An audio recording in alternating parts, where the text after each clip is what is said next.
తాజా 30 తెలుగు డైరెక్టర్లలో ముందు వరుసలో ఉండే వారిలో కృష్ణవంశీ ఒకరు. ఈ మధ్య ఆయన ఫామ్లో లేడు. వరుస ఫ్లాపులతో సతమతమవుతున్నాడు.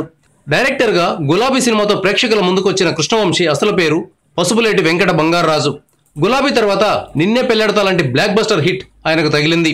ఆ తర్వాత అంతఃపురం, మురారి, ఖడ్గం లాంటి సినిమాలు పేరు తెచ్చిపెట్టాయి. చందమామ సినిమా కృష్ణవంశీ పేరు మార్మోగేలా చేసింది. అంతే, ఆ తర్వాత నుంచి ఆయనకు సరైన హిట్ తగ్గలేదు. మెగా పవర్ స్టార్ రామ్ చరణ్తో చేసిన గోవిందుడు అందరి వాడేలే సినిమాపై ఆయన చాలా ఆశలు పెట్టుకున్నారు. కానీ ఈ సినిమా అంతంత మాత్రంగానే ఆడింది. దీనికి బండ్ల గణేష్ నిర్మాత.